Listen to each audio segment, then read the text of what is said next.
Tonight's video is brought to you by Buffalo Wild Wings. I am just kidding. That's where I picked up dinner tonight. It was really good. Shout out to them. And yeah, let's get started. The feeling of being the odd one out. You're trying to force yourself in somewhere. Maybe forcing yourself into a friend group where the conversation feels dry, the energy feels off. The values, they don't really align with your own.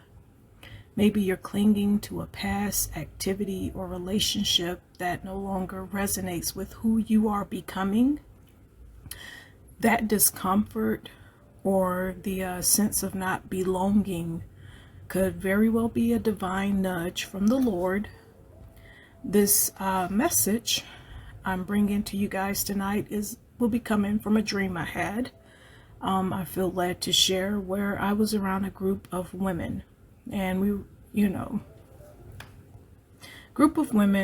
had to pause the video, where I was trying to fit in, and it was like we were at some sort of dance class or some sort of class, I don't know, but I do remember feeling out of place, trying to just force myself somewhere where I probably shouldn't have been.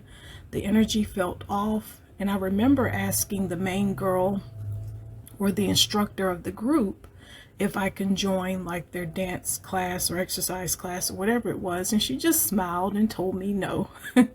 And I remember walking away and the Lord placing it on my heart saying, I have better for you. Because I felt kind of bad when I left. I was like, wow, sometimes God has to remove us from certain people, places, or things to propel us towards his intended path for our lives.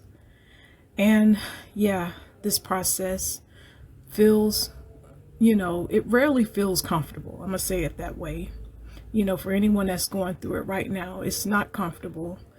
So many of us love to cling to the familiar, even if it's not serving us.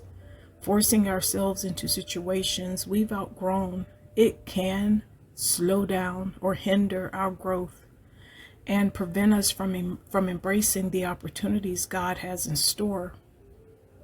We think about Matthew, where it says, neither do people pour new wine into old wineskins. If they do, the skins will burst. The wine will run out and the wineskins will be ruined. No, they pour new wine into new wineskins and both are preserved. We must be willing to shed the old to make room for the new. God is preparing so many of you for something bigger, something better. He's aligning you with your purpose. He's removing obstacles that delay your progress. And with this preparation comes solitude. You're going to have to be okay with being alone to really, hear his voice and discern his direction. And trust what you're feeling, that feeling that something isn't right. Listen to it. Listen to your intuition.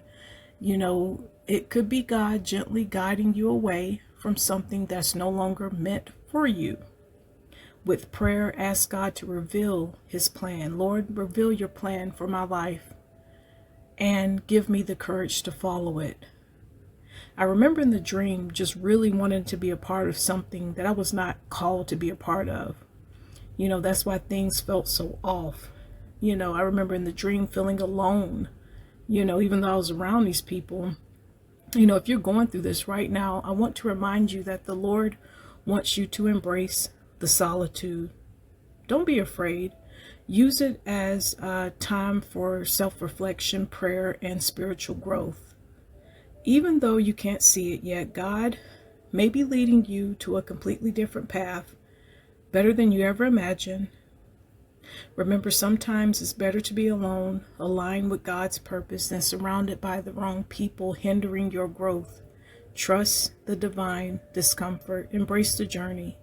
Even when it gets lonely, God is preparing you for something amazing. He is leading you to the right people. He will bring the right people to you, the right opportunities, and put you in the right places. So, very quick message. I hope it wasn't all over the place. And if it was helpful, leave a comment down below and be safe.